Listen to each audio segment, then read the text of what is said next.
Harvard Divinity School. Set It Off Symposium, introducing the foundations of a movement to end the dehumanization, destruction, and death dealing of poor Black women in America, April 26, 2022. HBS say, oh yeah. Oh yeah. All right, good evening, family. We are going to begin tonight's program, and so let's get it. For centuries, the Black woman has been demoralized, then deframed, as well as watching her dignity be put to shame. She observed over the years her children being sold and sold. Then witnessed the killing of her daughters and sons as they were hung. She underwent much agony that burdened her soul, yet she displayed strength of gold that keeps her mentally whole. Even though years of being discredited, she has been highly disgraced from others of the female race. She took on a lot of burden throughout the years of resentment of painful tears. As she was forced to give birth in the cotton field, then served her master in his home while she left her children home alone. Her love for Christ kept her intact, yet her soul wanted to react because she was forced to raise a slave owner's child. Pain of dislike continues to increase. In spite of all that abuse, her self-determination and darkness of inner grief converted into light of a virtuous woman's eternal peace. Still, the Black woman's spirit runs free, and her bravery cannot be measured, which leaves her strength of beauty a mystery. Many ethnic groups try to explain the endurance of the Black woman's pain. She hides it with self-pride, but deep in her heart, the heart of injustice continues to silently reside. She is the true treasure of life's struggle that cannot be denied. Spiritual encouragement she possesses inside. The poem is entitled, The Pain of a Black Woman. So tonight I want you to enter into this space with us, to know that this is a solemn place. I know we look good and we probably smell good and feel good, but we came here tonight on assignment.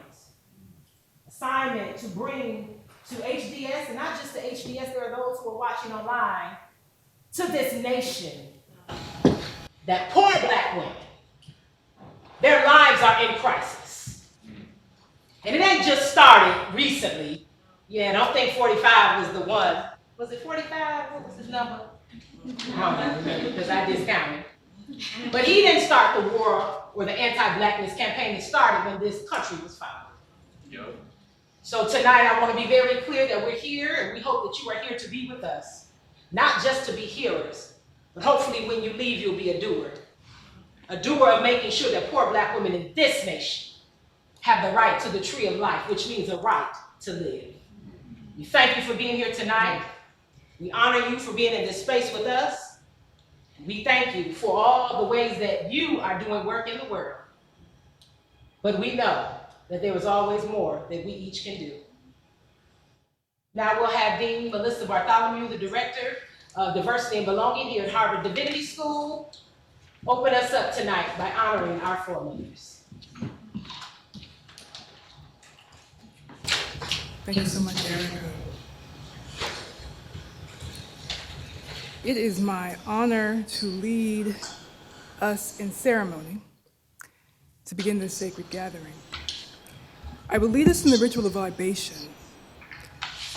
Libation is a ritual found in many cultures and religions around the world. I come to it through the African tradition, and my ancestral lineage traced back to West Africa. Given that today is the day that Harvard University has released this report detailing its history and legacy of the enslavement of African and indigenous people, it is profoundly appropriate that we engage in this ceremony on this day. It's divinely ordered. For those who are not familiar with libation, it is a sacred practice that allows us to honor our ancestors who came before us, honor their work, their wisdom, and their love, recognizing in the spirit of the West African principle of Sankofa that we cannot move forward wisely into the future without honoring and learning from the past.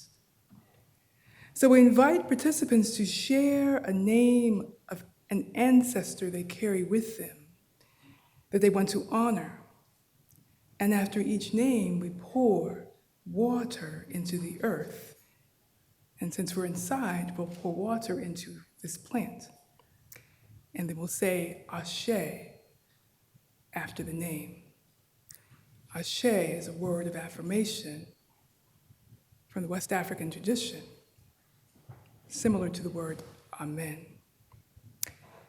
This evening, we are here to honor the foremothers who came before us, who were womanist theologians and warriors who paved the way for this powerful Set It Off movement. But before we begin, I want to share an offering about one of our foremothers. In her book, Katie's Canon, Womanism and the Soul of the Black Community, the late Dr. Katie Geneva Cannon, regarded as the founding mother of womanist theology, describes womanism as the, quote, new gatekeeper in her land of counterpain. She identifies her grandmother, Rosa Cornelia White Lytle, as her first gatekeeper in the land of counterpain. This is what she shares about her grandmother, Rosa. She says, she was always available with salves, hot towels, and liniments to cure physical aches and spiritual ills. As a charismatic healer, Grandma Rosie's practice consisted of diagnosis, treatment, and prevention in the maintenance of overall wholeness. Many days my soul struggled with whether to go to school or to stay home and be healed from the injuries the world inflicted unknowingly, end quote. Her grandmother was her medicine, her healer, her covering and protective shield against the cruel elements of the sick world. Some of the essays in Cannon's canon were written while she was here at Harvard Divinity School as a women's research associate in Christian social ethics. So it is befitting that we begin this sacred ceremony in the calling of our ancestral Africana womanist foremothers by honoring Dr. Katie Geneva Cannon. So we call her name, and as I call her name, I invite you to say, Ashe. Dr. Katie Geneva Cannon. Ashe.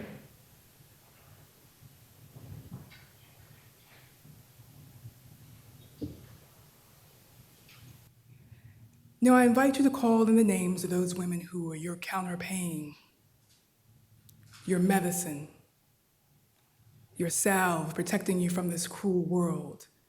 They can be women you knew personally or who are a part of the greater kinship of womanists, those who were our personal counterpain, and those who served as the counterpain for our people. Willie G. Morris. Ashe.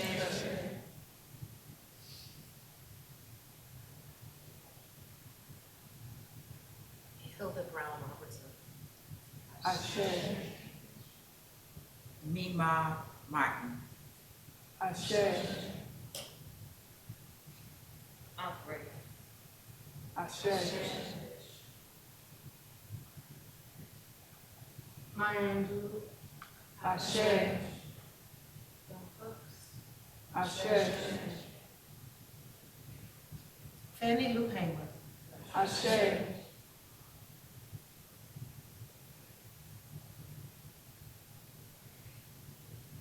Asada Shakur. Ashe.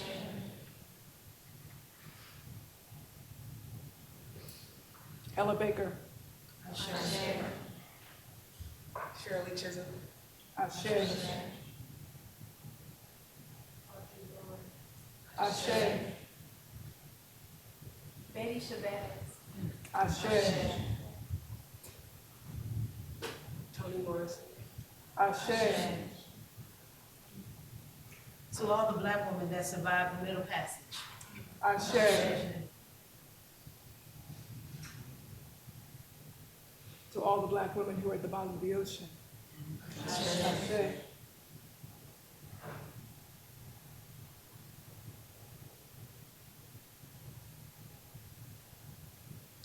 last name. Marion Kramer.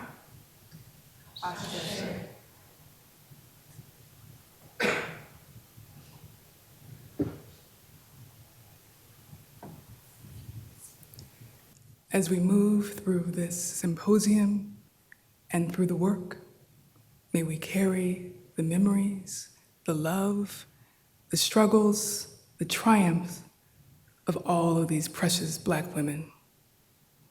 Ashe.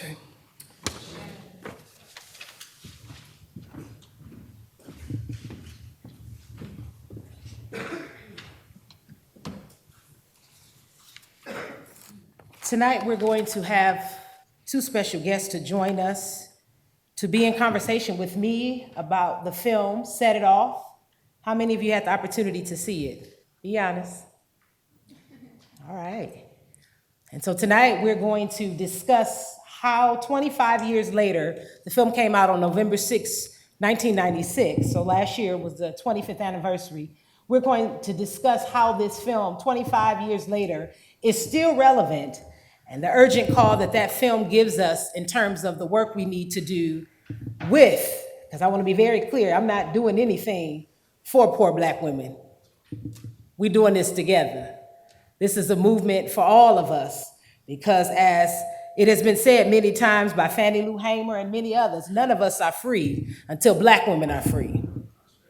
And so tonight I want to welcome, and you will see them come up after we see a video.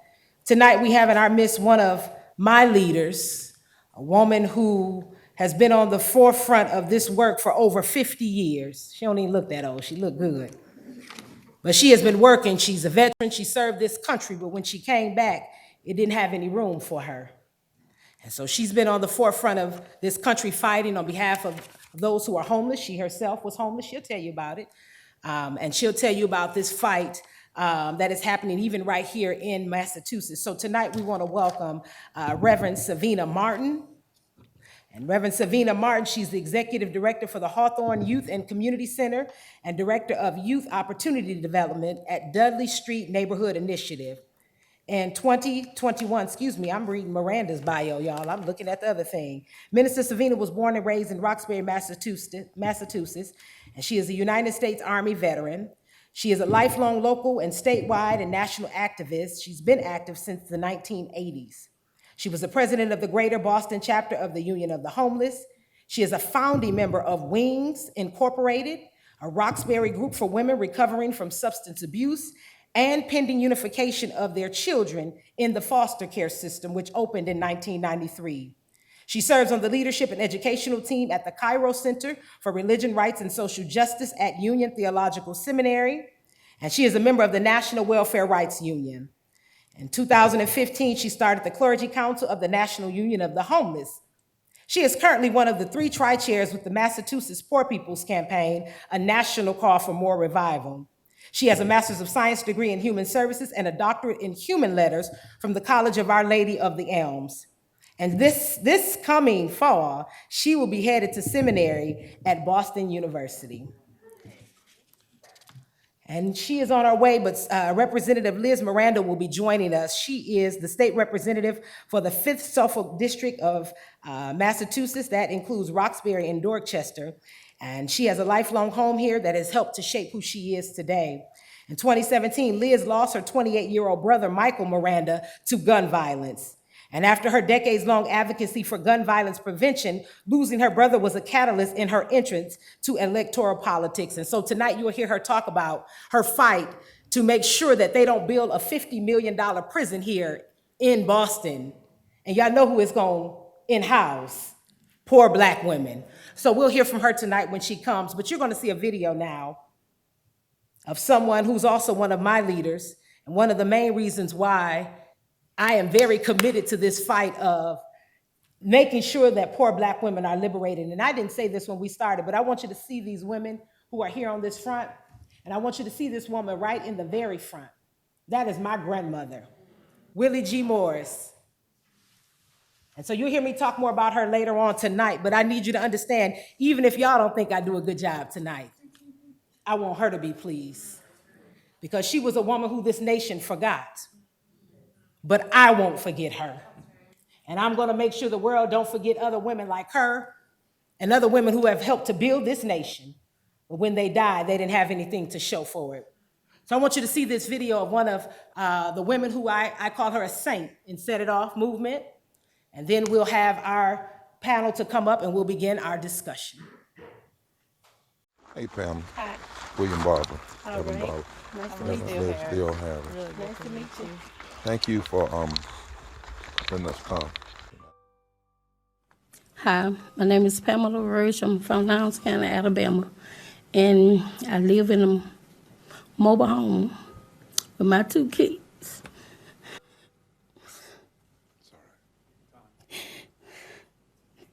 They charged me over $114,000 on a mobile home that's falling apart, and then all animals coming in my house. Possum, I trap 4 possum in my house, cats and stuff. And I got raw sewage. I don't have no money on power. Pamela let us come in her house courageously. It was hard. She said, I want the nation maybe to help somebody else. A predatory lender made her pay $120,000 for a single white house that she's still paying for. She's in the Poor People's Campaign. She said, I have no place else to go but fight. I feel bad because I don't have stuff to give my children. I'm paying all these bills, and they need school clothes and stuff, and they be asking me for it. I can't give it to them. Do you see that somebody that would take advantage of a poor family Yeah, as criminal? Yeah, it was sick. Yes, like it's a criminal. It's criminal. Yes, they treated us wrong. Eternal God who loves justice, mercy, and grace, we thank you today for Pamela, her strength, her family. We stand against this kind of oppression and wrong. And we thank you for giving her the courage by your spirit to say, I'll no longer be quiet or silent or in hiding.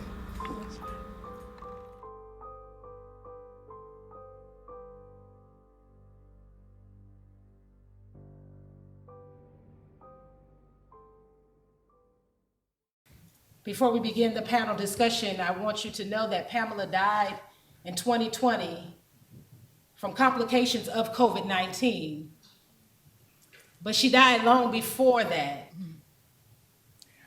She died from the pandemic of white supremacy and colonialism. And so here we had a sister right here in our country. We often look to third world countries and say that they have it bad and there's deep poverty, but right in our backyard, we have someone who has raw sewage in their front yard. As you heard her say, she had possum in her house. So I would ask you, as we're talking tonight, to just reflect on the things that you have seen in this country. Think about the ways that we have so many people in the richest country in the world living in poverty. Y'all just saw recently somebody bought Twitter. For how much? Y'all said it, go ahead and say it. $44 billion, but how many people in this country don't even have $400 to take care of themselves? So I say that because we're here at HDS tonight, we're at Harvard. We have access to resources and power. How are we using that to ensure that no one is left behind? And so tonight I'm glad to have Reverend Savina to talk with me briefly, because I want us to just have a conversation tonight, and I want you to check in on it. Because Reverend Savina, I want you to tell the audience tonight how America abandoned you. Absolutely. After you fought and gave all of your youth, and not youth, but your teen, your years, your younger years to this nation, and when you came back, they left you out. Please tell us tonight about you and why tonight is so important to you as we are looking to launch Set It Off. Yes. Well, first let me say thank you for inviting me here tonight. And Reverend Erica, I love you. Love you. I think of you all the time, and I see what you're doing. This world needs you They need right us all. now. We need us all. We need us all. Ashe. Ashe. I just want to honor And we have to do that with each other. The unsung heroes, the women whose names were mentioned here today, some that we didn't even know. But I could tell you my family's trek, some of who survived the Middle Passage, I want to say descended upon, found themselves here in Massachusetts Bay Colony in 1868. The story goes in my family that my grandmother could have been the youngest one. There was no record of her. This is the thread through our families, and we all know that we come from families that pass down stories. And my grandmother, because we're talking about grandmothers tonight, and I feel this, the story goes that my grandmother could have been the child underneath her mother's hoop skirt. That's all I know.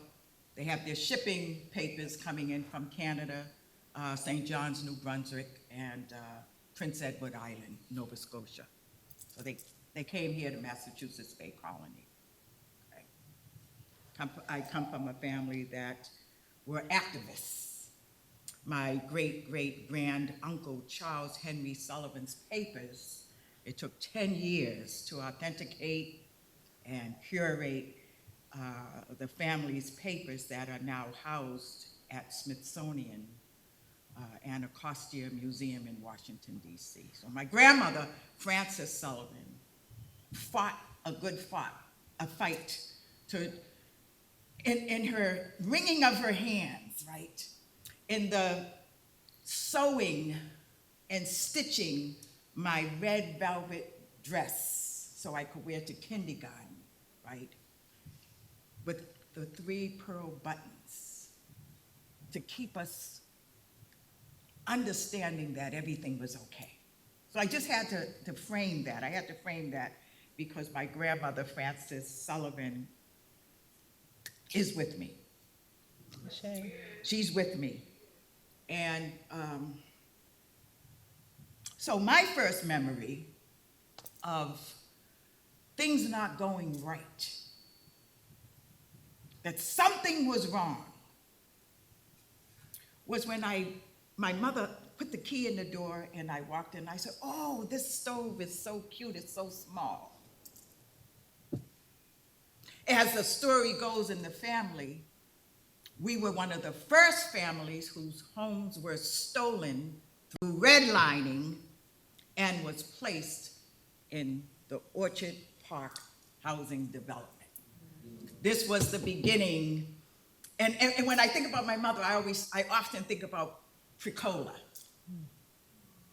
Remember Pricola?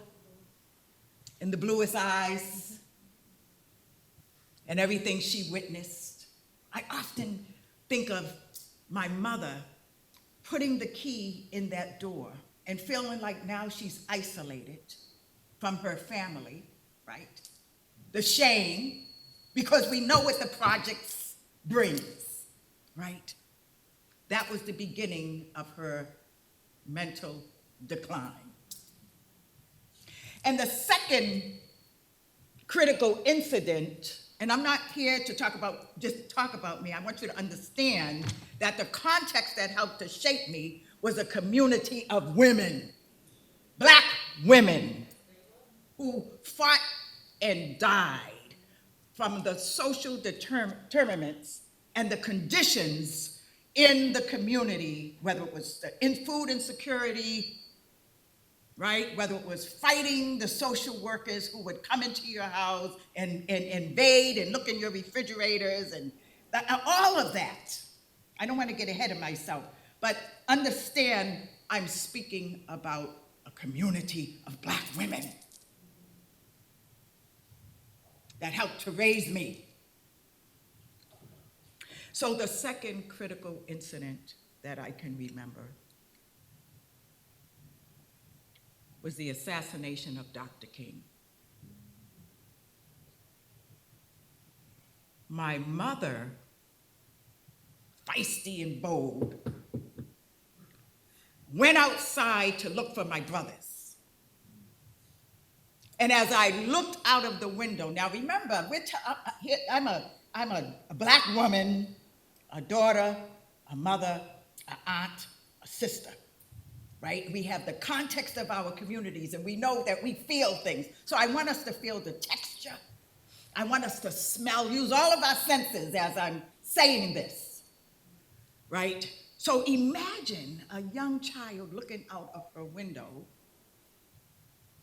The black and white television is saying a Negro man. I'm trying to understand what that is. My mother is outside, and I'm looking because I'm seeing blue, these men with blue, and these men with batons. And across the street in formation was the Army National Guard. I didn't know what that was. I was saying, oh, the soldiers. And my mother went toe to toe, bold, assured, defiant, looking the policeman in the face, and I could see her head going. Several of the police officers bent down to pick up some stones. And I felt my heart in my throat, so I sensed fear. Although nothing had happened at that point, but I sensed fear, and I screamed. I believe that I screamed so loud that my mother heard me through the window, and she turned around in slow motion. And the next thing I knew, she was coming in the house and locking that door. Chain. But she was about to set it off. No, my mother. She was about to set it off. And tell us how you have set it off. Okay, so 20 years later, so now here we are, the social upheavals, urban uprisings, assassination of Dr. King, and we know what happened. The communities were left blighted, vacant lots were everywhere. Now that makes me think of the rap song, broken glass everywhere, as the years went by, right? And our kids had nothing to look at but the liquor stores on every corner, some of our children. But anyway, so here we are with the assassination of Dr. King, and that was the spark that lit and launched where I am today, I truly believe. So 20 years later, I was standing at a podium. This is after the military. I went into the military, stayed, got my dose of trauma, and ran, right?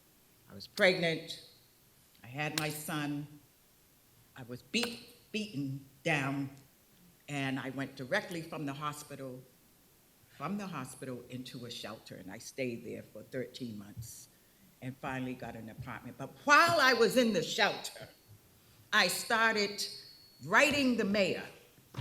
And I said to the shelter's providers, I said, can I use the typewriter? This is how far back we're going. There's no cell phone. Can I use the typewriter? Yes, you can.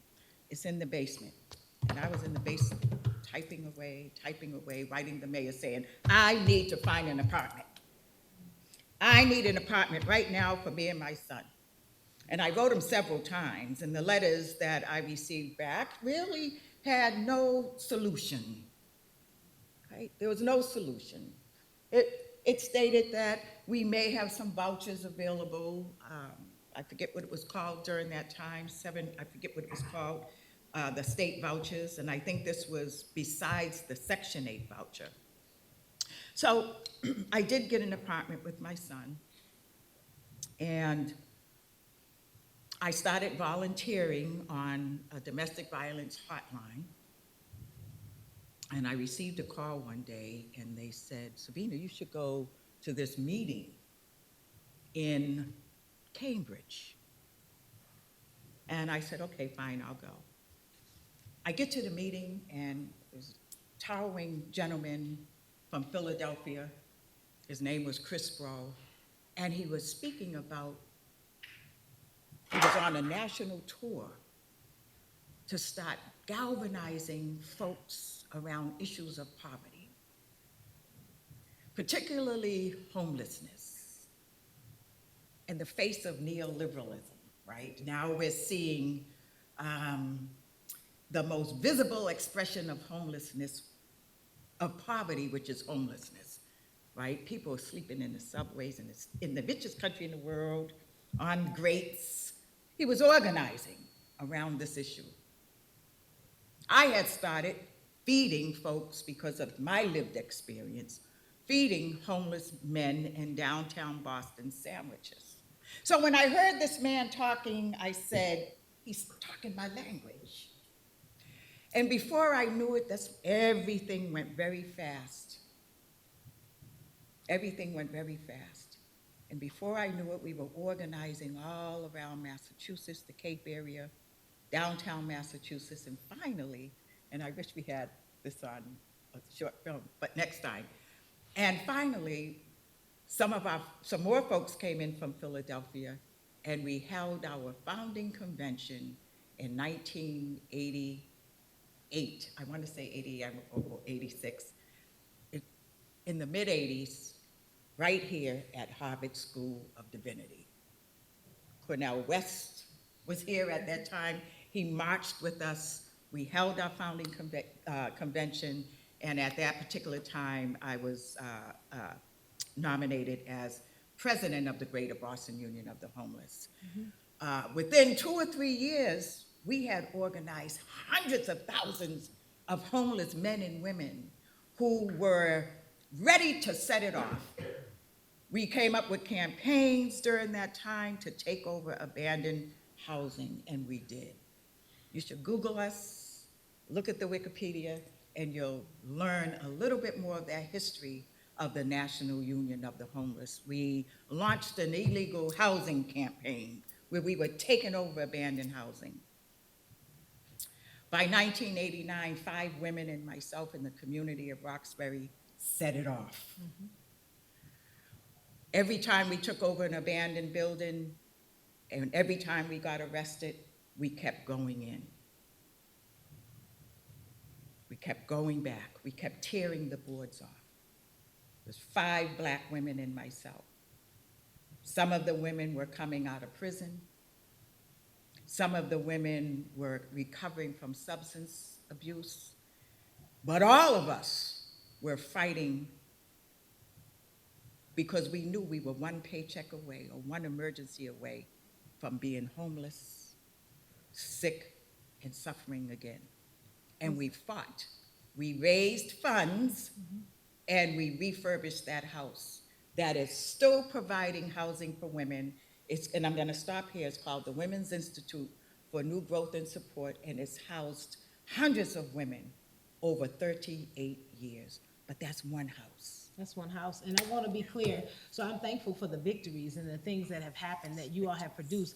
But I don't want it to sound like it's been all good. I need it to be very clear. And even as you are sharing your story of the work that you've done, what pushed you? So in this film, we see in Set It Off, these women were impacted by police brutality. They were impacted by being low-wage workers. They were impacted by sex trafficking. They were impacted by living in slum housing, where they basically didn't have access to the clean air, as we saw a part in the movie. They were living by plants that produced out chemicals and other things. And so what we see in that film is still what we see now. So I would love to hear more from you. Actually, what is it that you have seen? Like I think a lot of times in this country, we move straight to like, how are we repairing? How are we, putting bandages on things? But we need to begin to reckon. And that's why I'm here tonight. I want us to begin to reckon with the fact of what is actually happening. As we saw with Pamela, and we didn't see the whole story. And if you all would look on 60 Minutes, there is a segment about her, Pamela Rush. But I want to be very clear tonight, because you in the room with HDS. You in the room with the future prophets and leaders and theologians in the world. And I don't want them going back out just saying, oh yeah, everything is good. We done repaired the breaches and we can go home. No, I want them to know tonight that in this country, the divided states of America, that you have people dying, Black women dying. You and I are in the Poor People's Campaign, and we have seen. So I want you to just kind of like make it plain, make it very clear to folks tonight what you've seen and even what you have experienced. Oh my Lord. So I've traveled all over the country. I've traveled all over the country as far as the riverbanks of Arizona. There was a yellow school bus, and families were living in it with their dogs, right? In a yellow school bus, in the richest country in the world.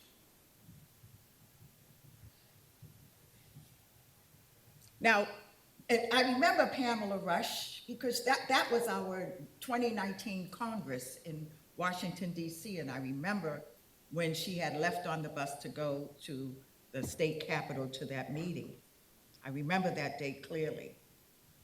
Pamela is talking about those 5 interlocking injustices that we're suffering from right now, and we're fighting against, which is the systems, right? The systemic poverty, right? Systemic racism and everything that lies inside of systemic racism, prison, everything. Just think. Systemic poverty, systemic racism, ecological devastation, the denial of health care, the military-industrial complex, militarism, right? And then the distorted moral narrative of Christian nationalism that deems to blame us for our own poverty.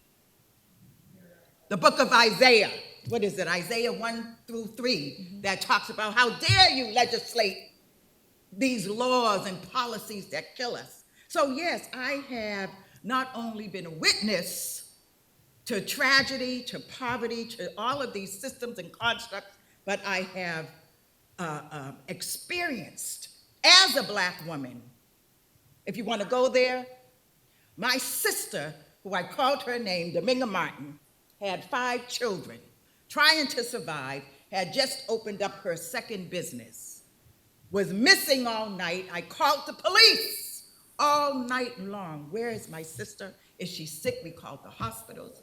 I called my aunt, I called my mom, called my brothers. Where is she? She's not home. She was at her, place of business. She had a beautiful lingerie store, boot store in the Jamaica Plain area of Boston, was missing all night. I called my nieces that were her daughters. I woke up just feeling something was wrong, woke up in a cold sweat, went to her store, broke in her store.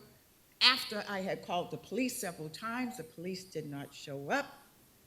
And finally, the police showed up when I got on the payphone and said there's a white woman being beaten. That's the only way the police came. Now, me and her daughters were outside the store. My nephews were coming. She'd been missing all night. And we broke the glass window, cut my niece. Of course, she had to go to the hospital. I ran inside the store. It was really dark, knocked down all of the shoe racks, and the last shoe rack did not fall all the way to the ground. And I looked down, and there was my sister. She had been stabbed to death. Now, if we want to get down this way, let's get down this way, because this is what happens. I'm thinking of Miss Breonna Taylor now. Sure. Thinking of Breonna Taylor. I'm thinking of all of the Black women who have died untimely and unnecessary deaths. And in order for us to have that shift, that everything's not okay, we have to dig down deep in order to come back up. We have to go to the past to come back to the future, to fight. We need to continue to build a movement and set it off in this country. There has to be our biblical scholars, our academia, our activists, our labor unions. We have to come together across lines of division and organize and hold these elected officials accountable and dismantle these policies. Or we will continue to die unnecessary deaths, be one paycheck away from homelessness, one emergency away from homelessness, destitute. Yeah. I mean, what more can I say?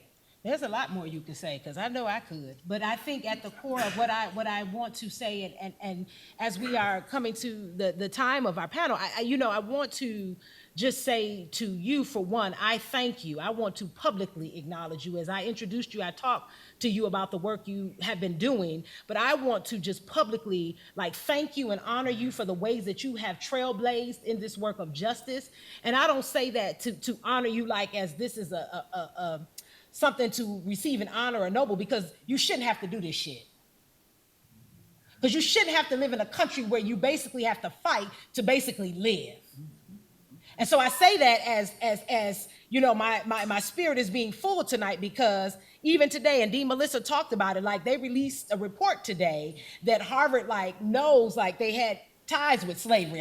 It wasn't no new knowledge. I mean, the research just came out, but I'm clearly sure they have known this for a long time, because this institution was built off of the backs of enslaved people, not just Africans, but even Native American people. And so, this country just continues to deny the things that have been done, but I'm grateful that you have been ringing the alarm. You have been shouting to the mountaintop, saying what is happening, but you should be tired. I'm exhausted. Because I've only been in this work of organizing now for going on a little over 15 years. And I'm telling you, I'm like Fannie Lou. I'm sick and tired of being sick and tired. And that's why I'm ready to set this shit off. Excuse my French, y'all. Y'all know who I am if you're my friend. I'm ready to set it off, because the reason why I want to know that, the chair want to set it off too. But the reason why I want to do it is because what I understand is we continue to put Band-Aids on this. And I want to name this today, because I was at an event here at Harvard on Saturday, and they kept applauding the fact that Justice Ketanji Brown Jackson had been appointed. They kept applauding that Kamala Harris is the vice president. But what I want to be clear about, just because they have been put into these positions, it has not done a damn thing for poor Black women in this country. Because representation in this country does nothing, because all it does is make the people in power, make them feel like they've done something, but they don't systemically change anything. Yeah. And so I'm very clear tonight, Queen Mother, and I told you I came here with an urgency, because I feel this every day more and more. You said it, Breonna Taylor. I'm like, how many more Breonna Taylors we gonna have? How many more incidents are we going to have in this country? So you've been on this wall. So that's why I'm here tonight. We got to build a movement. And we don't need to build it with other people speaking for us, other people trying to be saviors for us. We need to build it because folks like you have the knowledge. You are, as Ella Baker talked about, an organic intellectual. And so I'm really grateful for the ways that you have been on the forefront. But I want you to just say tonight, even in what you're seeing in this world, what we gotta do, what is it that you think has to really happen in order for us to shift? Because I'm tired. In 2020, when the uprisings happened, everybody was throwing money at organizations. Everything was, Black Lives Matter. But 2021, shit became business as usual. And most of our Black lives really don't matter. Yeah. And so where do we go, Queen Mother? As we see these women and set it off, they knew that they were going to risk it all. They ended up, if you've seen the film, and if you ain't seen it, I'm about to spoil it for you, they were willing to go all the way to being killed, because they said, either I'm going to die getting free. That's what they said. They said they were going to do it. Come on, Representative. You late, but come on in here. Come on in here, Queen. This is Liz Miranda. You good, Queen. We're talking about what set it off. And so we're talking about what do we do right now, because even as she, will mention tonight about this prison they want to build, what we see is every day, they are building things to lock us up, if it not be in prisons. They locking us up in the ghettos. That's true. So I would love to hear, and maybe I will pitch this to you. Thank you for being here. I'm so glad that you were able to join us. And so we're just talking right now about the plight of poor Black women, and we're talking about what are the ways that we need to really set it off, really be about making things happen, because we cannot continue to just pontificate and continue to just have convenings like this. We got to do something. And so that's why you in office, and I'm glad you in there. So tell us what we need to do and how we can set it off. That was good. Good evening, everybody. Good evening. And I'm sorry, See, child, these chairs is not working with us. Harvard got a whole lot of money. Let me mess up my leg. And I know, I spent a lot of time on this campus. So I'm State Rep Liz Miranda, and part of the reason why I'm late today is we're actually in budget week. And just moments ago, something dope just happened. We just made prison phone calls free in the Commonwealth of Massachusetts. And it took a Black woman to get it done. That's right. So, super excited that I am a state representative. I've Yes. been a state rep in Massachusetts for 3 years, 3 months, and 21 days. And I count every day because it's that type of stuff. But I've been a Black woman from Roxbury for 41 years. And so I really come to this work and I come to this panel because I am the daughter of a young immigrant woman from the islands of Cabo Verde, which is on the west coast of Africa. And I was born in 1980 on Dudley Street in the Dudley Triangle. And if you don't know anything about that neighborhood or Roxbury, there's 2 movies and a book about my neighborhood. One of the movies is called Holding Ground. The other movie is called Gaining Ground. And the book is called Streets of Hope, because literally my neighborhood was the trash bin of Boston. And in the 80s, residents, some Puerto Ricans that were coming from the island, moving to the south end of Boston, African Americans that had moved from the south, Cape Verdeans who were coming, and other people from the Caribbean, namely the islands like Jamaica, Barbados, and Trinidad, all were moving to a community that had been largely Irish and Italian. And after forced busing, there was a lot of white flight in Boston. And so not all the people went quietly. There was a lot of arson for profit. There was a lot of redlining. And literally, I was born in this place that was deemed like the poorest census block in the Commonwealth, right? And that was the bad news. The good news is that when you're in community with people who love you and who work hard, you don't know you're poor, and you don't know that anything is different. I didn't really realize that I was poor and the daughter of a teen immigrant woman and then an incarcerated individual until I got to campus of Wellesley. And then I realized that, oh shit, like you're Black and your mom's a doctor and your dad's a lawyer. Great.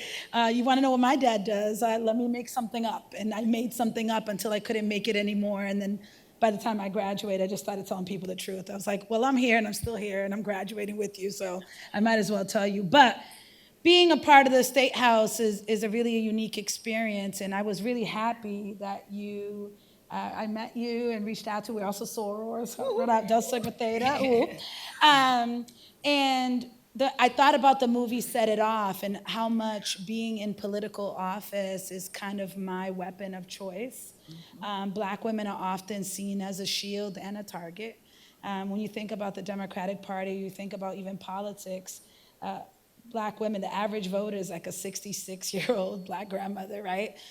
Carrying her community, carrying her family, carrying the party, carrying everyone else.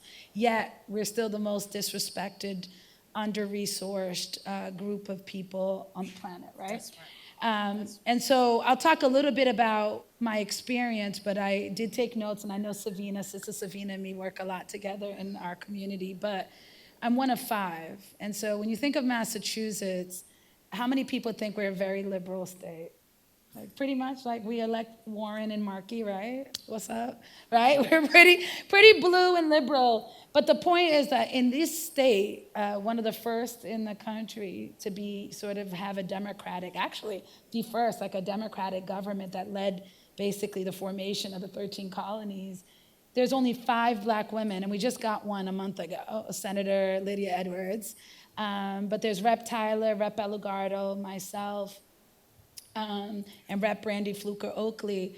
And when I ran in 2018, there was only one. So I guess there's 400% growth, and that's progress. But 5 Black women out of 200 legislators. Does someone know math? What's the percentage of that? 2.5%. And across the country, Black women make up only 4.5% of state legislatures. It's still mainly dominated by white, cisgendered, suburban, moderate men. That's what our government usually is based on. So if you're of difference, you don't always fit. So I'm very proud to be 1 in 5. And then when I look at all Black and Latino and Asian folks in the State House, we're about 20. So 20 out of 200.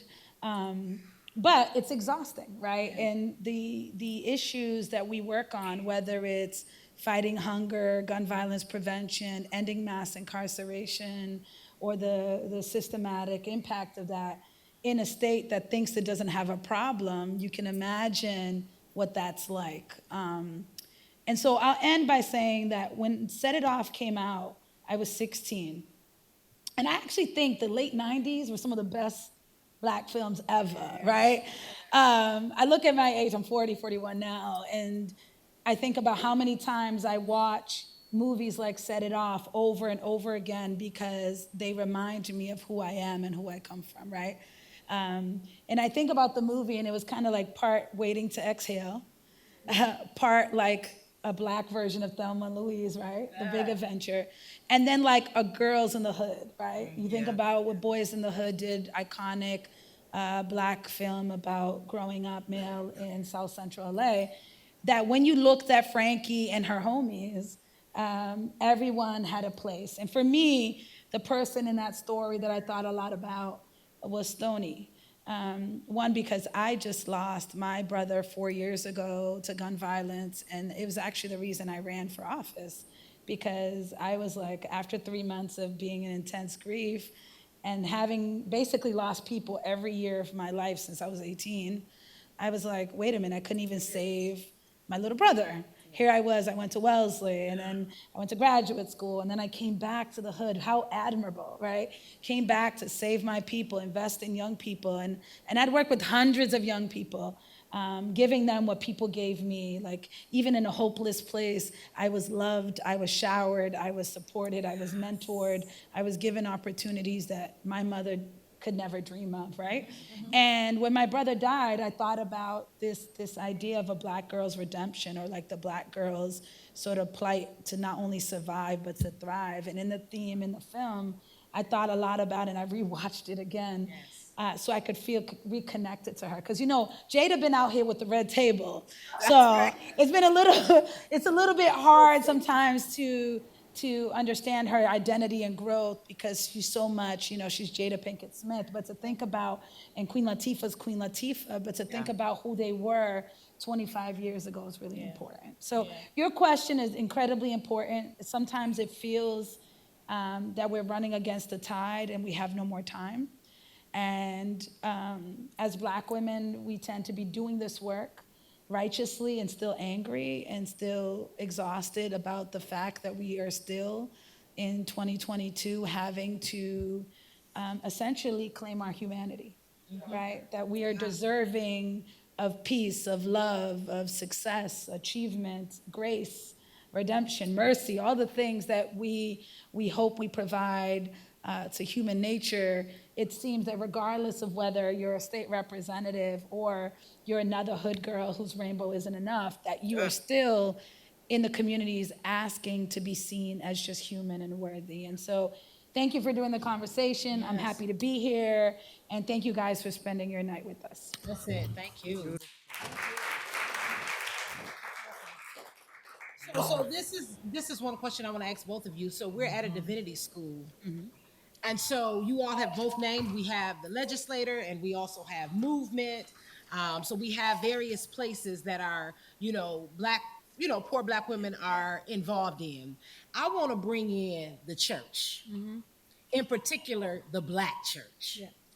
Because, I want to take or hear from the two of you in the ways that you see, how do you see that poor Black women are actually, being supported or not being supported. I want to know just what have you seen from the faith perspective? Because in the film, there is no mentioning of religion. Not one time they didn't reference God or higher power or source. And so what I argue in my project for the Religion and Public Life program is that these women had a spirituality of sisterhood. They were sticking together, making ways out of no ways, which Black women we have to do because we don't have anybody else. But I would love to just talk about the church and hear from you. How do you feel the church, how do they handle poor Black women? What have you seen from your various areas? We'll start with you. I just want to just let me read this a couple of sentences. Okay. And as we know, well, let me start with Dr. King.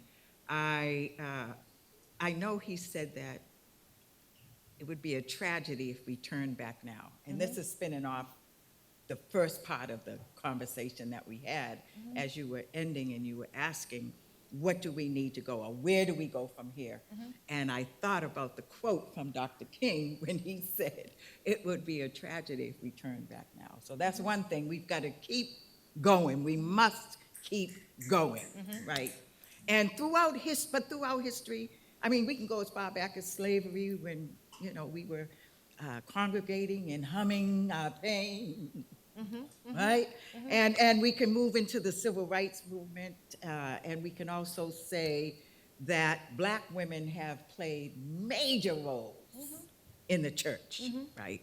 Over history, over the centuries. And okay, so Black women have a long and intricate history with the church. Women making up 70 to 90% of Black congregations have always found the institution of the church a place of refuge, of solace, and hope. As far back as African American history begins, during a time when their bodies were bound by violence of slavery, like you opened up and read the poem, Black women gathered to worship communally a God who gave freedom and liberation and the salvific power of Christ. The civil rights movement, a movement that is inextricably bound to the African American church, was primarily a movement of Black women. Yeah. Which they forgot too, because if you all check out Dr. Carrie Day's book called Unfinished Business, Right, Black that's what women and the Black church in America, she talks about how like poor Black women in particular were marginalized even in the Black church space. And I would even bring into the conversation Fannie Lou Hamer, who was another saint of Set It Off movement and one of my patron saints. They talked about her. Even it's been known that Dr. King and other folks criticized her because she was a poor woman. She was a sharecropper from Louisville. They said she was uneducated and that she couldn't talk properly. But it's so interesting, if you all know the record, she was the one that actually spoke at the Democratic National Convention in 1964. And Lyndon Baines Johnson was so scared of her speaking that he interrupted her speech because folks thought he was going to announce his vice president candidate. But he just got on there saying something about, oh yeah, we made some moves on something. I can't remember verbatim. But ultimately, he didn't want the country to see this poor Black woman telling her story. So I say this in the sense of, I hear when we say the civil rights movement, yes, it has always been the Black women who have led it. But what has the Black church done lately for poor Black women? You know, it's so interesting. So a little bit about my background. So I grew up Catholic. Like many, Cape Verde was no different after being colonized by the Portuguese. You know, there's a whole colonial rule in Africa where all these countries were divvied up between the Dutch, the British, the Portuguese. And one of the things that came is like when I grew up in this Catholic faith, oftentimes I didn't see women, right? And so I grew in that faith really quietly. And when I was 16, something happened to me, which was that I grew up in this neighborhood that had a lot of Black immigrants. And I remember at 16 being vividly told by one of my other Cape Verdean friends, what are you doing hanging around with those ends in Orchard Park? And I remember looking at her, and she was darker than me. And I was like, well, what do you mean? These are our neighbors, our friends, we go to school with them.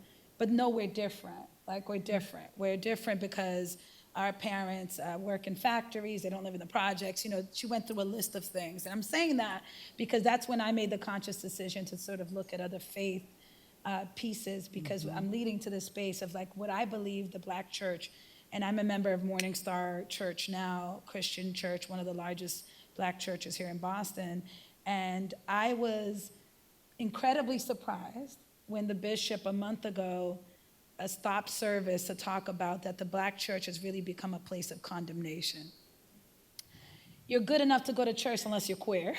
You know, he was making the connection that if you're a poor black woman, or if you're an immigrant woman, or you're a woman who's had challenges, incarceration, drug addiction, if you've had multiple children out of wedlock, all these things, has the church been a place of refuge for you? And he argued that it has not.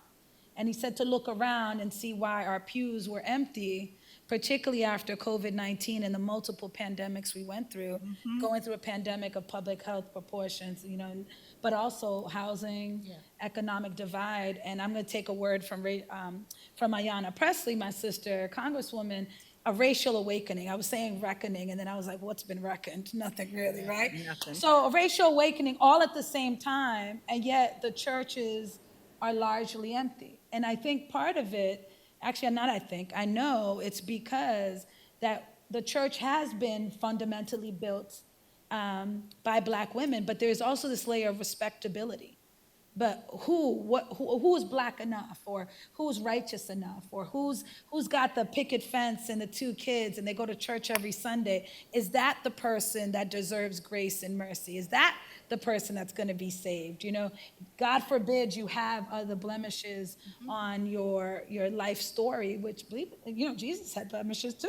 But the idea is that like the church has built itself, I think, part of this respectability politics. And I just share that because I believe that the role of government in the church is profound. For example, if you just took the top 5 black churches in Boston that are the biggest, that's a huge percentage of our black population that are congregants. And if they chose to do the work that they say that they do around social justice, around ending mass incarceration, or working in birthing justice, I work a lot on maternal health and birthing justice, another place where Massachusetts feels like they do nothing wrong. The idea is that we could literally show up for ourselves and redefine what is public policy very quickly, because we have a lot of the voters, right? We have the juice, we have the power. But today, I believe it's a missed opportunity because it's become a space of condemnation. A place that has worked, though, the one organization that I do want to shout out is the Greater Boston Interfaith Organization. So that's a collective of faith entities that are at the front line of almost every issue. They're not afraid to talk about immigrant rights, and they're lobbying for ending the carceral system, or not building a new prison, or also decarcerating and freeing the 150 or less women we actually have in the Massachusetts Department of Correction. They don't need to be incarcerated, right? So the GBIO, in my opinion, has taken literal the scripture and thinking about how we stand up for poor people, how we stand up for people when things are not right. But in large part, I believe that our black churches, particularly here, have a ways to go in terms of making sure that what's outside their doors. I mean, most of these churches are like in Roxbury, Dorchester, Mattapan. Some have been gentrified out. So there's some churches that now, like we're in the South End, which was a very black community when I was growing up in the 80s and 90s, and they've gone to Milton and other places because, the South End, $1 million homes, the churches could not afford to remain. But I think it's a missed opportunity. Yeah, I just want to add, and thank you so much for that, Rep. Liz. And you were talking about Orchard Park. See, that's where I grew up at. I did too. I played around with them. But, yes, we were in a pandemic before the pandemic, so let's be clear about that. And the church is, I get so angry, right? We need to reshape. We need a third reconstruction. I'm thinking about Reverend Barbara, if I can say that now. Every institution needs to get in check. We need to reevaluate where we're going and our accountability to the poor. If we want to go back to a church, we can talk about Jesus, right? A brown-skinned Palestinian man who was lynched. I usually say at Freedom Church of the Poor, a church that we've consecrated during the pandemic, we usually say that Mary, the mother of Jesus, witnessed a public execution the same way we witnessed George Floyd. Public execution. And during 2020, we started Freedom Church of the Poor, that is made up of the most poor and dispossessed leaders across the country, right? Who are bringing a word to the people and a teaching to the people about restructuring America, including those that are poor and dispossessed, including those that are lying on the street corners. It's like I'm channeling one of my mentors, Willie Baptist, who says, we could go to church on Sunday, give tithes, but walk over a homeless poor person on Monday. Check that out. Also, I belong to a group here in Boston called the Faith Leaders for Housing Justice. And it's made up of about 40 of us, including Reverend June Cooper. If anyone knows the Reverend June Cooper, phenomenal fighter, and was the former executive director of the city mission that provides, needs and housing for homeless women. Well, the 40 of us have our eyes, ears, and heart, and passion, and fight set on what I call the Pool of Bethesda. And the Pool of Bethesda is an ecosystem and an environment that is made up of folks that are hurting on this 1-mile stretch of land called Massachusetts Avenue and Melnia Cass Boulevard, AKA Methadone Mile. I was just out there the other day. We did a workshop on religion, homelessness, and public policies. Matter of fact, we are working with some of the Black students here at Harvard, and we were passing out flyers and handing out hygiene equipment. We were items right in front of a shelter that houses folks. Very sobering, very sobering. But where do we go from here? I mean, what are the churches doing? There are so many empty churches now that we can provide at least temporary shelter for folks. I just read in the newspaper the other day that in Brockton, I want to say they received 180 million, but don't quote me, so I'll just say 18 million. They received 18 million. Look it up, do the research, cite it for yourself, don't quote me. But it was in the millions to build more shelters. Now, I can sit here and give you data. I could sit here and do a quantitative analysis on all of this and be real fancy and talk about other things, but I just want to meet us where we're at right now. That's why, Can we talk about the shelter industrial complex that would rather provide shelter for the poor, 21st century poor houses, rather than providing adequate, decent, affordable housing for women and their families? But we'd rather put this money into building more shelters? Make that make sense. I mean, I know people need a place to stay right now, but they're Band-Aid solutions. I met a couple of people along my journey that said they were homeless for 20 years. I mean, and I can clearly understand that people have a multiplicity of ills, right? Mental health ills, addiction. I understand that. But what happens to the mother that's on the verge of this housing avalanche? As a result, right, of COVID.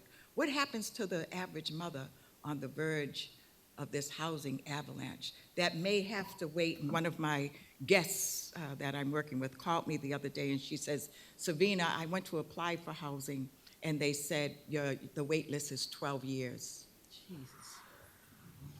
The wait list. So how do we begin to untangle this web that we've woven with all sorts of bandages? How do we begin to unravel that? How many shelters are on a 3-mile strip? Or how many shelters between Massachusetts, Rhode Island, Maine, and New Hampshire? How many? And how much money do they bring in? And how much are the executive directors making? I know some of them make 6 figures, while our homeless brothers and sisters or our mothers with children are making $15 an hour, if that. So we need to think and unravel and dismantle all of this as we continue to fight these great bills that. Yeah, we do. that, And right, I that think are in that's the house. part, and so as we close, I want to just have final remarks from the two of you. I want to say, Set It Off for me is one of those films, as you said, like it came out when we were the same age, so when we were about 16 or so. And I remember watching this film and just saying, like, there's an old thing like, when your back's against the wall, who you gonna call? And they say Ghostbusters. Right. And I'm like, I ain't gonna call no Ghostbusters. But I knew when my back was against the wall, I could call my grandmother. Yes. When my back was against the wall, I could call my friend. As my back has been against the wall here at HDS, I could call Tracy. I could call Ebony. I could call Aaliyah. I could call Eve. I could call so many of these women here. And so as we're preparing to shift from this, I'm grateful for this sisterhood here. But I want us to know, and I want us, I guess, to hear from you, what are the things that are keeping you hopeful in the midst of this great hell that we're living in? Because to be honest with you, a lot of days I am just like, what is we gonna do? I mean, just really just not understanding. Yeah, that's how I feel, color purple. But then when I see and I hear stories of people continuing to go forward, that gives me hope. But I want to hear from you. What are who are the sisters? Because I want to bring into this conversation, this is just not a Christian conversation. I want to be clear. I want to bring in Shipra and Pua, 2 of the midwives from the Torah, who, if it had not been for them 2 midwives, there would have been no story of Moses.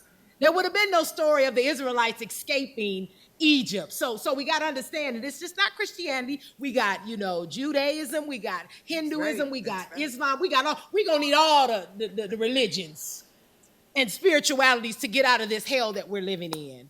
But I am very clear that there's also this spirituality of a sisterhood. Right. That we have. So give me some of the ways, give us some hope tonight as we are moving from this conversation that is going to allow you to continue to set it off in the space that you occupy. So I'm going to go a little sad before I go a little bit lively, but because I am in the midst of my own setting it off.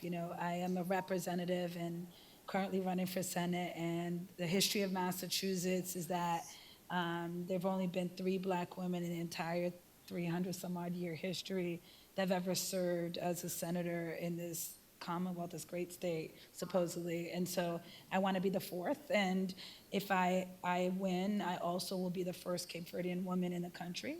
And that's a really big deal.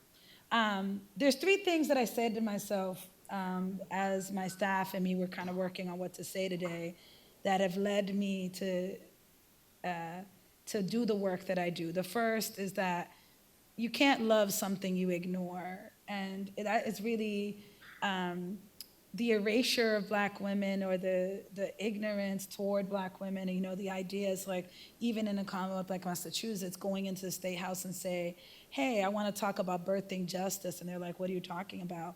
Or I want to talk about police accountability. And they're like, Black people don't die at the hands of police in Massachusetts. I said, yes, they do. Roxbury just had 2 shootings last week.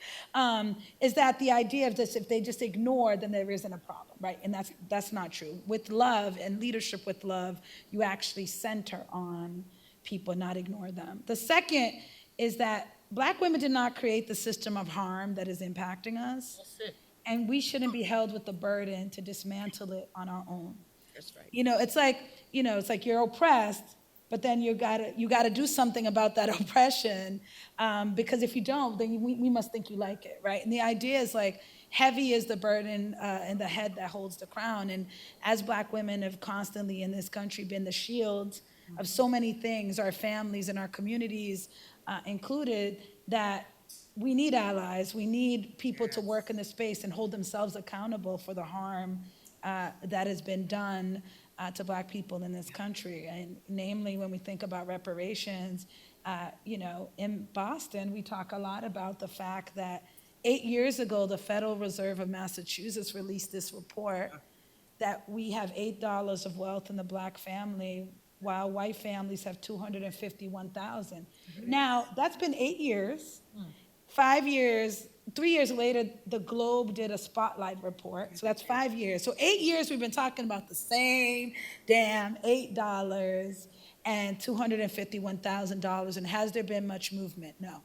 And the pandemic just made it worse. And so the idea is like, we can't fix this problem by ourselves because we didn't create it, right?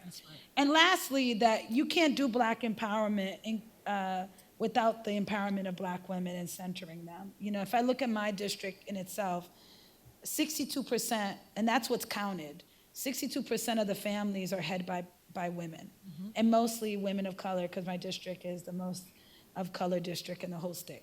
So if you have 94% of a district that's of color, and then 62%, that's what's measured, because not every family is going to be measured. Let's just say it's 70. Almost 1 in 3 households, or more than that, 2 out of 3 households are led by a woman, probably a single mom, maybe with more than one child, trying to make way in a city that is one of the most expensive and has the highest income inequality in the nation, with $15 to $20 an hour, when we know it takes over $60,000 to just live in Boston. And Cambridge is no different. So some of y'all maybe living in Arlington or Somerville, wherever, is still too damn high. So that's the bad news. But the good news is when I look at my even growth, like there was 1 woman, and now there are 5 Black women in the State House in just 3 short years. And every time we put one foot in front of the other, others follow. We give people the courage, the bravery, and the hope that they can see themselves where we are, right? And that gives me a lot of hope. The other hope that I'm given is just like, people are so damn tired, they're telling the truth. And they don't care what people think. It's not respectable. It's allowing your anger and your truths about what it's like to be a Black woman. And so every time, for example, in the birthing justice space, I'm doing work with women who have lost children at 39 weeks, or have lost their siblings, or lost someone they love. And they're like, this should not be happening anywhere, but particularly in Massachusetts, where we have supposedly the best medical care, right? This is racism. And so the telling of the truth and being honest about our pain is something that gives me a lot of hope, because when I first entered politics, I thought I had to be someone else to be accepted, right? I led with a lot of the Wellesley and not as much of the Roxbury. And now, in a few short years, I was like, well, they're not listening anyway. So Roxbury Lizzie's here. And you're going to have to listen to her, because I know my community best. So you can't tell me there isn't a carceral problem. You can't tell me there isn't a problem with immigration and deportation in the Commonwealth, because we don't have to look at the board. It's right here. Yeah. And the last thing that gives me hope is that, we're still a state that educates some of the brightest minds in the world. And whether it's here at Harvard or UMass Boston or Roxbury Community College, the idea is that if we create a better city where people will actually want to be educated here and remain, that many of our social ills and problems can actually be led, like most movements, by young people and women, right? And so that they can impart on our cities a lot of the change we wish to still happen. So I'm very hopeful, even though I shared some bad data points. But the idea is that I'm so proud that I'm in the Mass House, and hopefully the Mass Senate, at a time such as this, where I know that I'm seeing change happen every day. And so it's not all bad. But it is definitely inspiring to see people all over this country and world step up into their own power. So that's good. I'll let you say it's not all bad. I won't refute you on that. No, sir. Thank you so much. Yeah, I am hopeful. I want to thank you all for allowing me to be vulnerable and to share my story, right? And it is a story of hope. It's a story of fight, plight, and insight, and of many, many people I'm taking that. and many, many, many, I got more, and many, many people that help to lift each other as we're fighting against this tide. I want to lift the women of the welfare rights. Yes. Miriam Kramer, I called her name, Ashe. Yes. Miriam Kramer, the former SNCC organizer, still fighting, Yeah. right? That's the hope. I meet with the board of the National Welfare Rights, if any of you all are watching, hey. These are some tough women Yes, they warriors in Detroit, out of Detroit. Matter of fact, all over the country, the South, the North, the Midwest. Welfare rights. I also want to lift my comrades at the National Union of the Homeless as we're heading into Washington, D.C. with the Poor People's Campaign June 18th to take the fight even further. So I just want to lift this network of leaders made up of the Medicaid Army in Philadelphia, right? These fighters, teachers. We always say we teach as we fight, we walk as we fight, as we talk, and we lead. We're leading this movement, and that's the hope, right? I know I'm one of representing 140 million poor people in this country, as I said earlier, who are fighting, right? This fight, right? And that's the hope. And the hope is in all of you, especially our younger students, right? That we have it is our duty, if I can channel and repeat that, Asada, yes. It is our duty to pass this information on.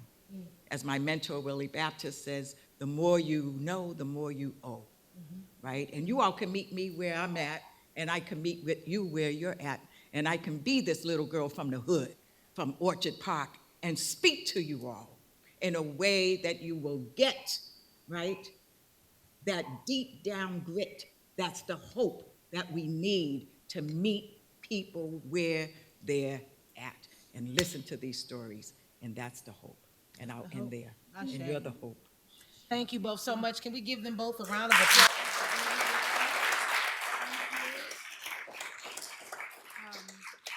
I just want to say that I am going to be in more conversations with you all, because I want to be clear that this, for me, this entry point into this issue of poverty around naming poor Black women. I'm grateful for all the names that you listed tonight. You listed a lot of men and other folks who have been in this struggle, but there have been so many poor Black women who have given their lives to this struggle that we don't often name.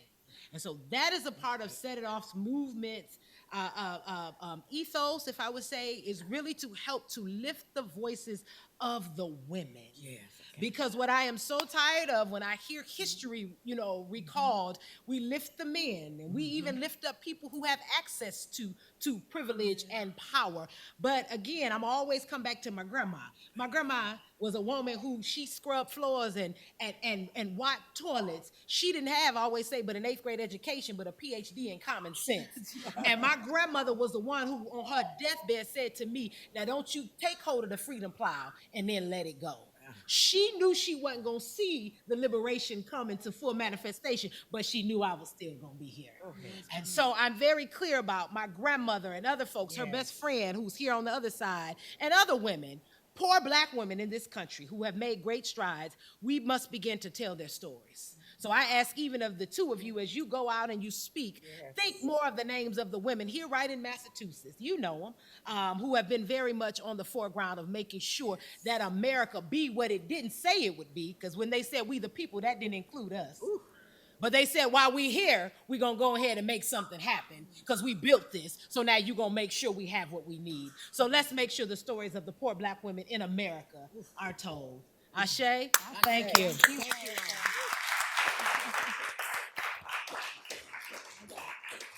Thank you all. When things were really, really bad, and I knew that she was under a lot of stress and pressure, but I could hear her in there praying and crying out, saying, precious Lord, take my hand. Lead me on, let me stand. I am tired. I am weak. And I am worn. And then I hear it say, through the storm, through the night, lead me on to the light. Precious Lord, take my hand and lead me on. I'm here tonight because of my grandmother.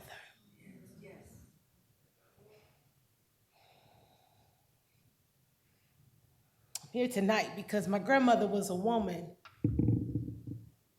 who she had many trials and tribulations. As I said to you all earlier, she didn't have but an 8th grade education, but a PhD in common sense. And she was my first theologian. She was the one that told me that God will fix it for you. She also told me that if you love God, you gotta love God's people. And you gotta take care of them. And so tonight I am here to give the foundations for this movement that I am preparing to launch later this year. But there is no Set It Off movement without Willie G. Morris. My grandmother, her name was Willie G. Morris, as I just said. Her middle name was something she wouldn't tell us. She always just said it's a G and leave it at that. But I often said, yeah, I know that G stands for gangster. Because even at her funeral, the pastor said, oh, Sister Morris knew how to get you up off of her. I said, oh, yes, she did. And my grandmother's favorite scripture was, the Lord is my light and my salvation. Whom shall I fear? That's Psalms 27:1. And so in 2013, when I was in a very low place in my life, when I was at the point of almost being evicted from my apartment because I had lost my job, and I did not know how things were going to work out because I was really in a devastated place. I remember calling my grandmother and I said, Grandmother, I don't know what to do. I'm lost. She said, you know what to do. Just make it do what it do. And I said, all right, Granny, we're going to figure something out. But in prayer one day, the Spirit said, watch Set It Off. I said, huh? I said, watch Set It Off? Okay, all right, we're going to watch it. And as I watched the film that time, there was something in me that rose up and said, wait a minute. This film is hidden to what Jesus did when he walked on the earth. Jesus, when he walked and he set it off, and I'm gonna explain how that happened, but Jesus, when he was like forced to give up and to back up, Jesus didn't do it. He went all the way. And so I said, okay, God, what you trying to show me? What we doing? And so my favorite passage of scripture is Luke 4:18-19. And the Spirit said, read it. And I read it. And this is what it says. It says, the Spirit of the Lord is upon me, for he's anointed me to preach good news to the poor, to the house of Bethany, to the Protocos, to those made poor by society, to heal the brokenhearted, to set the captive free, and to proclaim the acceptable year of the Lord now, which meant the Jubilee, the canceling of all debts. And the Spirit said, now keep going. I said, all right. And it said, Jesus said, today the scripture has been fulfilled in your hearing. They said, well, only the Messiah could say that. He said, oh, I am he. And he closed the book. And from that point forward, Jesus, the Spirit said, look at it. He began to set it off. He went into the temple and he flipped tables. He healed the eyesight of our dear brother Bartimaeus, who could not see. He stood up for women because, you know, they wanted to stone one of the sisters in the Bible because she was committing adultery, but they ain't say nothing about them brothers and how they be sleeping and creeping, but I digress. But Jesus went because He knew that he was on the side, as Dr. James Cone talks about, the side of the oppressed.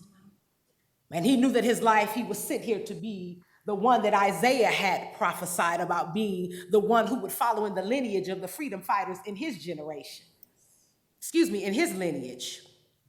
And so I said, okay, God, I don't understand fully what you're trying to get me to do, where you're trying to get me to go. God said, I want you to understand that I'm calling you to do something. I want you to understand that you ain't just having to set it off in your own life. I want you to begin to think about ways that you're going to help other people to set it off. And over the years, God began to reveal to me and to show me what this would look like. And I was still like, okay, I'm not getting it. I'm not understanding it. But in 2020, as we marched in Raleigh, North Carolina with the uprisings of the killings of, or the lynchings, let me be real clear, the lynchings of George Floyd and Breonna Taylor. And I was in prayer one day and the Spirit said to me that there is something, and let me stop, even Nina Pop, a Black trans woman who was killed in Missouri, because we don't often talk about our trans family. And so I kept saying, okay, God, what are you telling me to do? God said, I need you to go back and look at those notes about set it off. Because we're in that moment right now. And then I had a dream about my grandmother. And my grandmother came to me. She didn't say anything, but she gave me that nod in the dream. That let me know that when she would give me the nod, it meant that she was telling me to get myself together.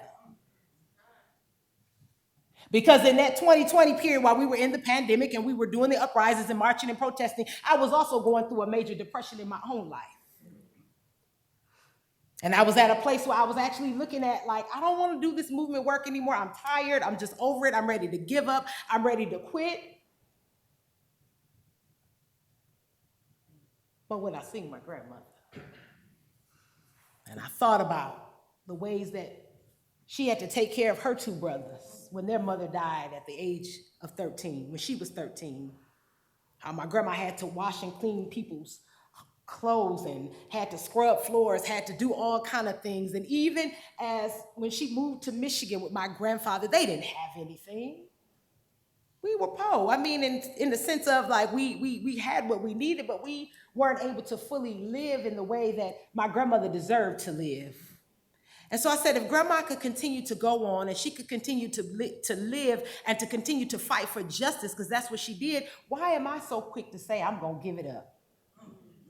And so I cried out to her. I said, Granny, I need you to help me. I need you to show me the way. And so as I began to take time to really be quiet and to pray, the Spirit said, I want you to take time away. And I want you to come and sit with me. And I want you to hear from me and what I'm calling you to do. And that's what brought me to Harvard Divinity School. I didn't need another master's. I don't need no more masters, y'all. These degrees, look, and I don't say that, y'all divinity folks gonna be like, what you mean you here? But what I meant was that I didn't feel like I needed any more school at the time. I already have a master's of divinity. So I'm like, look, you got an MD, and what you need another one? But Spirit said, no, you need to go back. And so Reverend Liz Theo Harris, who's one of the co-chairs of the Poor People's Campaign, sent me the information for the Religion and Public Life program. And I said, okay, I don't know what this is, but we're going to go ahead and go with it. And I reached out to Dr. Moore. And I said, Dr. Moore, we had a Zoom call. I said, Harvard needs me, and I need Harvard. And I guess she must have said, well, all right, then you come on. And they accepted me, and I came here. And so this year has been such a critical point in my life because it has allowed me to sit with Set It Off to understand that this movement is being called in this moment to lift up the voices and the plight of poor Black women. I'm very clear. Because I'm for all Black women. That is why we are here today, and I want to honor my dear sisters who are here, Eve, Aaliyah, Ebony, and Tracy. We are a collective. Because Black women and womanism, we don't do nothing in isolation. We stand together.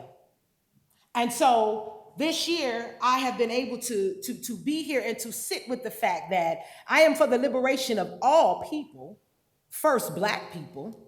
But my entry point now, God is showing me, is that I need to be very clear about the plight of poor Black women. And so what I have been doing over this year is I've been having the opportunity to read and to take courses to give me access to the knowledge about how poor Black women are actually being treated in this country. And so I've had the opportunity to read books from Reverend Carrie Day, Emily Towns, Kelly Brown Douglas, Pamela Lightsey, and many, many more. And so what I want you to know tonight is that I got the foundation right here at HDS to build something that I'm still getting revelation on, but I am clear that I am called to start a movement that creates a safe and sacred space for poor Black women, that allows them the space to heal, for their well-being to be taken care of, and for the liberation that they deserve to come forth. And so that is what we are going to do with Set It Off. This work is going to make sure that poor Black women do not continue to be criminalized in this country, just like those sisters were in the movie Set It Off. We're gonna make sure that poor Black women are seen as fully human and divine. We're gonna also make sure that poor Black women are always at the table when decisions are being made. Because I don't give a damn about Ketanji Brown Jackson being the new Supreme Court Justice and Kamala Harris being in the White House, because at the end of the day, if they are not in the positions of power, making sure that the masses of Black women and the masses of Black people have what they need, they don't need to be there representing us. So it's time out for people just being in positions of representation when they're not making the reality of the poor and dispossessed better. And so Set It Off, we're going to work to heal the situation for the sisters that we're working with. We're going to help to heal the spirit, and we're going to help to heal the system. And we're going to do that through the works of spiritual formation, through the work of projects of survival, and through the works of organizing and advocacy.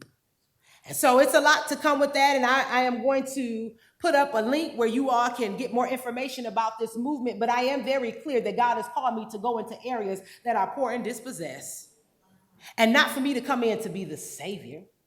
No, as Ella Baker says, that when people are given a light, they can find their way. And so all I'm called to do is to take this Harvard degree, which is a light. Because most of the time they ain't gonna hear me unless I got something behind my name. But I'm gonna take these resources and all the things that I have and take them to communities and allow for the women to come together. Just like my grandmother and her best friend, Aunt Alma, that's the other woman on the other side of my grandmother's picture, who they stuck together. In the darkest times of their lives, they were together. They walked with each other through the hard moments. And so that's what Set It Off is gonna do. We're gonna build ecosystems for Black women, in particular poor Black women, let me be clear, so that they have the things that they need to thrive and to survive. And so today, I thank you for coming here. I thank you for listening to what we have presented here, and I hope it has been beneficial to you, because I know that we're all busy and there's a lot of time that you all took away from your schedules to be here, but I am very clear that this is just not another movement, and this is just not a project here for HDS. This is a call from God. Because I know God has seen the cries of too many poor Black women in this nation who are dying. They're dying, y'all. They're dying. Because in this country, if you don't produce, or if they're not able to exploit you, they will let you die.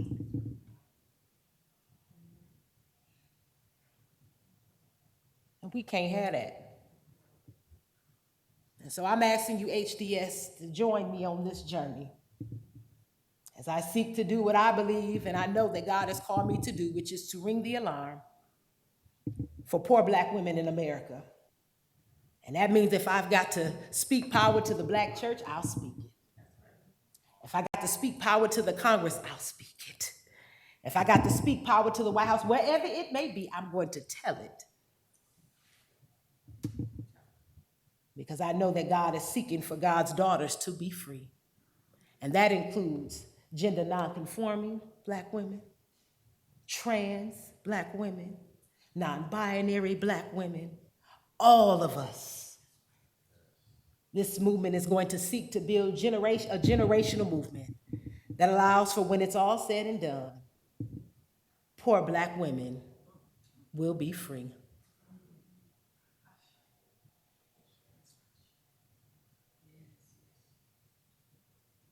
I wish my grandmother could have got that freedom.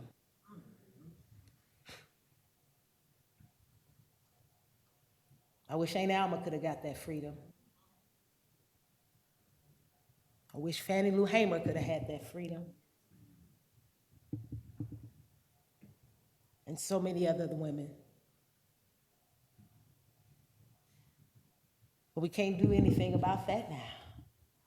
But we can make sure that going forward, poor Black women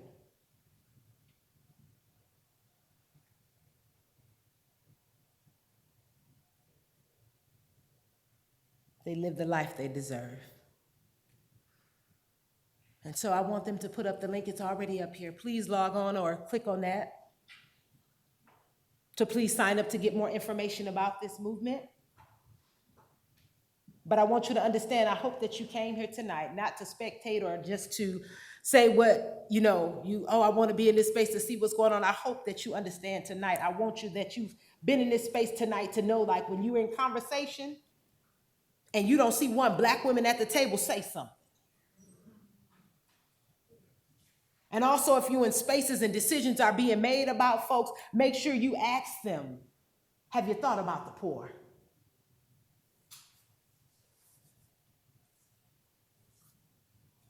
I want you to know tonight that I want you to be an ambassador for this movement. And that means that you even allow for yourself to get more knowledge about the plight of poor Black women. How many of you in here know something about the plight of poor Black women in this room? You ain't got to raise your hand. How many of you know something about even somebody who's in your community?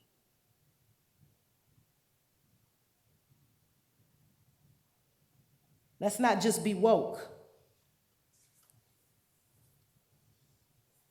but let us get out the bed and do some work. And so I'm going to call my sister Ebony up to come and give us a call to action for the Womanist Club here at HDS, because Set It Off is not just going to be a movement that we have across this country. It's also going to be right here at HDS. Because it's a shame that in this incoming class this year of 165 students, only 3 Black women were admitted.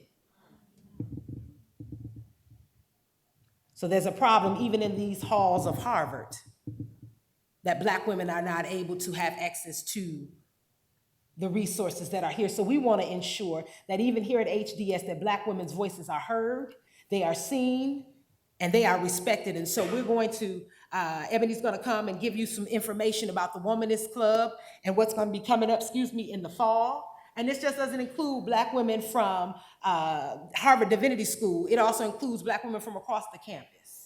So please let women know in HKS, Harvard College, all over, that we are seeking to build an ecosystem of Black women here at HDS that will help us to continue to grow and to stretch and to build that spirituality of sisterhood, that when we go out of these walls, we set it off.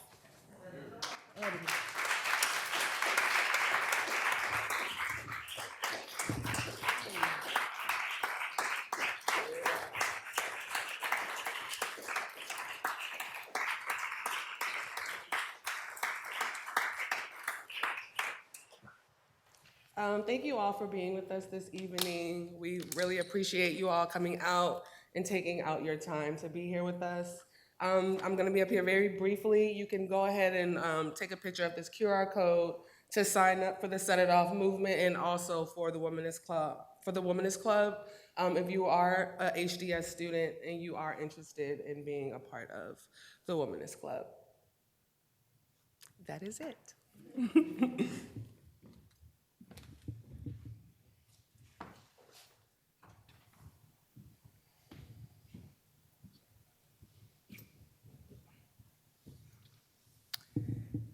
So my sister Erica asked me to lead us in a closing ritual, and I have been prayerfully discerning and asking the spirit and the ancestors what it is that we are to do, how we are to close. And the word finally came, and we are to be in silence. We are to honor all the names that were lifted here today, all the names of the Black women who have come before us, who have sacrificed their lives, and most notably, Sister Pamela Rush. So we will close this evening with the charge that we have been given on our hearts, examining within ourselves what it is we have been called to set off in our lives, to be further equipped to do this work.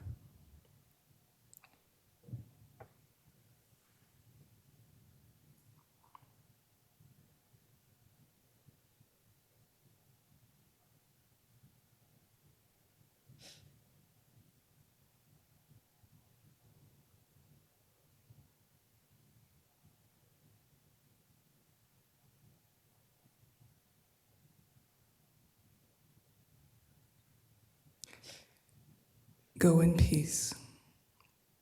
Ashe.